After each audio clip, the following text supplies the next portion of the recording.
یہاں ایک بات میں کئی بار عرض کیا کرتا ہوں، قرآن کریم میں ہے ذالک الکتاب لا ریب فی، ذالک وہ جب کوئی چیز دور ہو، ھذا یہ جب کوئی چیز قریب ہو۔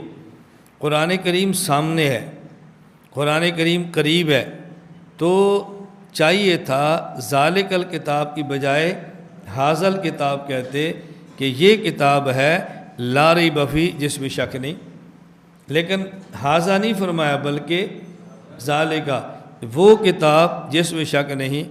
جب سامنے ہے تو اس کو وہ کیوں کہتے ہیں، یہ کیوں نہیں کہتے؟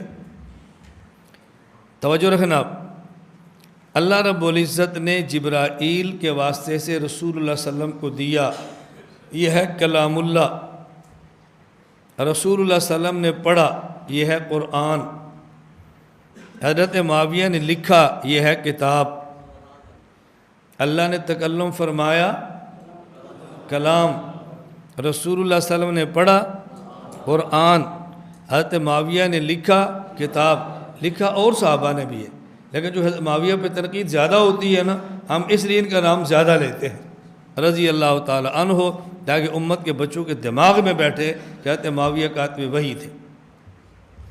اللہ نے تکلم فرمایا تو کلام، وہ رسول اللہ صلی اللہ علیہ وسلم نے پڑھا تو قرآن، صحابہ نے لکھا تو کتاب۔ جو اللہ نے تکلم فرمایا اس پر کوئی نہیں کہتا کہ قرآن تھوڑا تھا یا زیادہ تھا، بڑھا دیا تھا یا کم کیا تھا۔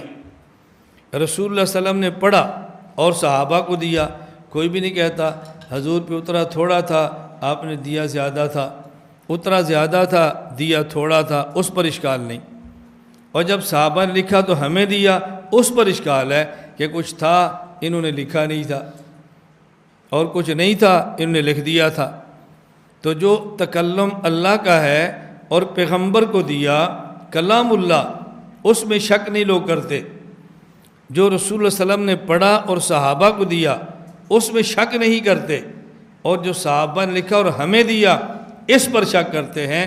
تو اللہ نے یہ نہیں فرمایا ذالک الکلام لا ریب فی، اس پہ تو شک کرتے ہی کوئی نہیں۔ یہ نہیں فرمایا ذالک القرآن لا ریب فی، اس پہ تو شک کرتا ہی کوئی نہیں۔ فرمایا ذالک وہ جو کلام اللہ تھا، وہ جو قرآن تھا، بعد میں معاویہ لکھے گا اور کتاب بنے گی لا ریب فی۔ سمجھ آئی؟ ذالک وہ جو کلام اللہ تو تھا وہ تو ہے ہی لا ریب فی، کوئی شک کرتا ہی نہیں۔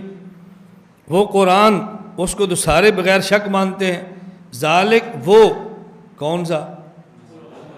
جو لکھا جائے گا، کتاب بنے گا لا ریب فی، تو جس پہ شک نہیں تھا اس کا ذکر نہیں فرمایا، جس میں شک ہونا تھا اس کا ذکر ذالک کا کہہ کے الکتاب فرما کے لا ریب فی فرما دیا۔